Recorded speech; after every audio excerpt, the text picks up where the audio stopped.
Breaking news చూస్తున్నాం. Trump Putin భేటీ ముగిసింది. Alaska వేదికగా 2.5 గంటల పాటు సమావేశం జరిగింది.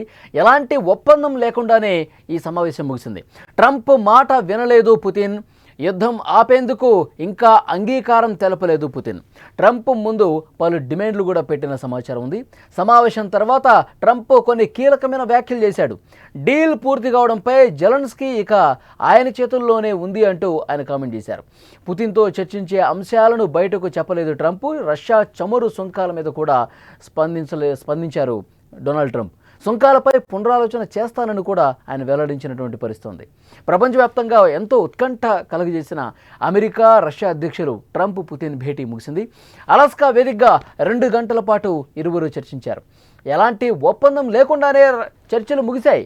రష్యా యుక్రెయిన్పై ఎలాంటి క్లారిటీ మాత్రం రాలేదు. యుద్ధం ముగించేందుకు పుతిన్ ఒప్పుకోనట్టుగా తెలుస్తోంది. యుద్ధం ఆపాలంటే కొన్ని కండిషన్లు పెట్టారని సమాచారం. వాటికి ఉక్రెయిన్ ఓకే చెబితే యుద్ధం ఆగుతుంది అంటూ ట్రంప్ చెప్పినట్టు తెలుస్తోంది. సమావేశం అనంతరం ట్రంప్ ఎలాంటి ప్రకటన చేయలేదు. బంతి ఉక్రెయిన్ అధ్యక్షుడు జెలెన్స్కీ చేతుల్లో ఉందని కామెంట్ చేశారు. చాలా విషయాలపై అంగీకారం కుదిరిందని, ఇంకా కొన్ని మిగిలే ఉన్నాయని, వాటిలో ఒకటి చాలా ముఖ్యమైనదని ట్రంప్ చెప్పారు. అయితే ఆ ముఖ్యమైనది ఏంటో అమెరికా అధ్యక్షుడు బయటపెట్టలేదు. త్వరలో జెలెన్స్కీ యూరోపియన్ నాయకులతో మాట్లాడతానని, వారికే నిర్ణయం వదిలేస్తానని తెలిపారు. వీలైనంత త్వరగా రష్యా అధ్యక్షుడిని మరోసారి కలుస్తానని ట్రంప్ వ్యాఖ్యానించారు. వచ్చే సమావేశం మాస్కోలో అని పుతిన్ దానికి జవాబిచ్చారు. సమావేశం అనంతరం పుతిన్ మాట్లాడుతూ, యుద్ధాన్ని ఆపటానికి తాను సిద్ధంగా ఉన్నా, కానీ సంక్షోభానికి దారితీసిన ప్రధాన కారణాలు తొలగించాలి. అది రష్యాకు అవసరం అని చెప్పారు. యుద్ధం ఆగటానికి ట్రంప్తో సమావేశం తొలి అడుగు అని చెప్పారు. 2020 ఎన్నికల్లో తాను గెలిచి ఉంటే యుద్ధం మొదలై ఉండేది కాదని ట్రంప్ పదే పదే చెప్తున్న మాటలతో పుతిన్ ఏకీభవించినటువంటి పరిస్థితి ఉంది. ఇక పుతిన్తో భేటీ అనంతరం రష్యా చమురును కొనుగోలు చేస్తున్న దేశాలపై అదనపు సుంకాలపై ట్రంప్ వెనక్కి తగ్గారు. ఈ సుంకాలపై పునరాలోచన చేస్తానని వెల్లడించారు. దీనిపై ఇప్పుడే నిర్ణయం తీసుకోలేను, 2-3 వారాల్లో పునరాలోచన చేస్తాను అని చెప్పారు. రష్యా నుంచి చమురు కొనుగోలు చేస్తున్న కారణంతో ఇటీవల భారత్ మీద 50% సుంకాలు విధించినటువంటి ట్రంప్ ఆగస్టు 27 నుంచి అమల్లోకి వస్తున్న విషయం కూడా తెలిసిందే. అమెరికా వాణిజ్య మంత్రి స్కాట్ బెసెంట్ మాట్లాడుతూ, పుతిన్తో భేటీ సాగకపోతే, పుతిన్తో జరిగిన భేటీ సఫలం కాకపోతే భారత్పై అదనపు సుంకాలు మరింత పెరుగుతాయని అతను హెచ్చరించాడు. ఉక్రెయిన్పై యుద్ధం ముగించకపోతే రష్యాపైన 100% సుంకాలు విధిస్తామని ట్రంప్ గతంలో ప్రకటించాడు. ఈ పరిణామాల నేపథ్యంలో పుతిన్తో భేటీ తర్వాత టారిఫ్పై అమెరికా అధ్యక్షుడు తాజాగా చేసిన ఈ వ్యాఖ్యలు చర్చనీయాంశమయ్యాయి. రష్యాతో పాటు మాస్కో చమురు కొంటున్నటువంటి దేశాల మీద కూడా సుంకాలు ఉండకపోవచ్చని ట్రంప్ తన వ్యాఖ్యలతో చెప్పకనే చెప్పాడు. ట్రంప్ ఏ క్షణం అసలు ఏ విధంగా మాట్లాడతాడు, ట్రంప్ ఏ విధంగా వ్యవహరిస్తాడు, ట్రంప్ ప్రవర్తన ఏ రోజు ఏ విధంగా ఉంటుందో చెప్పడం కష్టమే. మరి ముందు ఈ పరిణామాలు ఏ విధంగా ఉంటాయో చూడాలి. పుతిన్తో భేటీ ఎలాంటి మార్పులు తీసుకొస్తుంది, పుతిన్ కండిషన్లకు జెలెన్స్కీ ఒప్పుకుంటారా, పుతిన్తో భేటీ తర్వాత భారత్పై ట్రంప్ వెనక తగ్గుతాడా లేదా, ఇవన్నీ కూడా ఆసక్తికరమైన విషయాలే, ఎంతో ఉత్కంఠ రాజేసినటువంటి విషయాలే. పుతిన్ నెక్స్ట్ భేటీ మాస్కోలో ఉంటుందని చెప్పారు. అంటే రష్యా రాజధాని మాస్కోలో నెక్స్ట్ మీటింగ్ జరగబోతుందని చెప్పారు. ఇప్పుడు ట్రంప్ చెప్పిన దాని ప్రకారం కొన్ని నిర్మాణాత్మకమైనటువంటి చర్చలు ఈ భేటీలు జరిగాయి. అయితే ఒప్పందం గురించి ఏ విధమైనటువంటి ఫైనల్ డెసిషన్ ఇంకా జరగలేదు. జెలెన్స్కీతో మాట్లాడిన తర్వాత ఒక క్లారిటీ వస్తుందని చెప్తున్నారు. మరి కొన్ని కీలకమైనటువంటి కండిషన్స్ ఉన్నాయి. ఆ కండిషన్స్కి జెలెన్స్కీ ఎంతవరకు ఒప్పుకుంటారు, ఒప్పుకునే విషయంలో కొంత దాన్ని ఏమంటారు, ఒప్పుకునే విషయంలో జెలెన్స్కీ అంత ఈజీగా ఒప్పుకునే పరిస్థితి కూడా ఉండకపోవచ్చు. అలాంటి కొన్ని కండిషన్స్ ఉన్నాయని చెప్పారు. అయితే ట్రంప్ ఆ కండిషన్స్ ఏంటి, అసలు ఆ భేటీలో చర్చించినటువంటి కీలక అంశాలేంటి ఏమీ వెల్లడించలేదు. కానీ నిర్మాణాత్మకంగా చర్చలు జరిగాయి. చాలా నిజాయితీగా డొనాల్డ్ ట్రంప్ యుద్ధం ఆపడానికి ప్రయత్నం చేస్తున్నారని పుతిన్ కూడా ఒప్పుకున్నటువంటి పరిస్థితి ఉంది.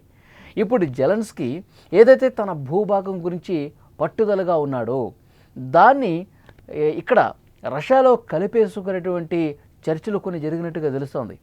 అది ఎంత మాత్రం కూడా సమంజసం కాదు, ఎంత మాత్రం కూడా దానికి ఒప్పుకునే ప్రసక్తి లేదు. ఉక్రెయిన్ ప్రయోజనాలకు విరుద్ధంగా ఎలాంటి నిర్ణయాలు తీసుకున్నా దాన్ని తీవ్రంగా ప్రతిఘటిస్తామని గతంలో జెలెన్స్కీ చెప్పిన పరిస్థితి. మరి అలాంటి కండిషన్స్ ఏమైనా ఉన్నాయా, దీన్ని కూడా చూడాల్సిన అవసరం ఉంది. సో ఫైనల్గా బంతి అయితే జెలెన్స్కీ కోర్టులో ఉంది.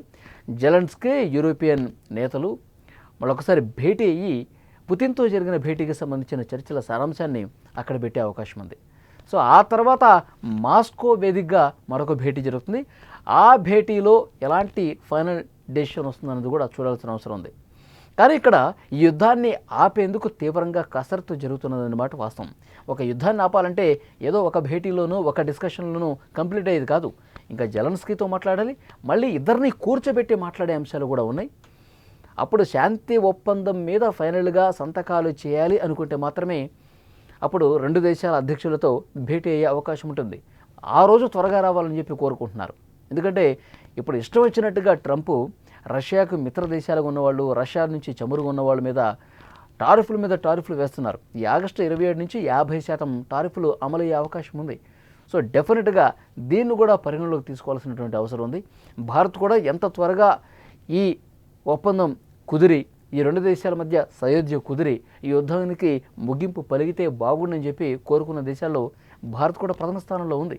సో డెఫినెట్గా ఆ విధమైనటువంటి పరిణామాలు జరగాలి. ఈ భేటీ మీద జెలెన్స్కీ ఏ విధంగా రియాక్ట్ అవుతారు? ఆయన ఈరోజు ఏదో ఒకటి మాట్లాడే అవకాశం కనిపిస్తుంది ఈ భేటీకి సంబంధించి. ఆయన ఏం మాట్లాడతారు అన్నది కూడా చూడాలి. చాలా అంటే చాలా త్వరగా ఈ యుద్ధానికి ముగింపు పలకాలని చెప్పి ప్రపంచ దేశాలన్నీ కూడా కోరుకుంటున్న నేపథ్యంలో ఒక అడుగు పడింది, కేవలం ఒక అడుగు ముందుకు పడింది. ఇంకా వరుస భేటీలు జరిగి సాధ్యమైనంత త్వరగా ఒక నెల రోజుల వ్యవధిలోనే దీనికి ఎండ్ కార్డ్ పడాలని కోరుకుంటున్నారు. ఆ విధంగా జరగాలని మనం కూడా కోరుకుందాం. Productive meeting. There were many points that we agreed on. Most of them, I would say, a couple of big ones that we haven't quite gotten there, but we've made some headway. So there's no deal until there's a deal. I will call up NATO in a little while. I will call up the various people that I think are appropriate, and I'll of course call up President Zelensky and tell him about today's meeting. It's ultimately up to them. They're going to have to agree with. Thank you very much, Vladimir. Next time in Moscow.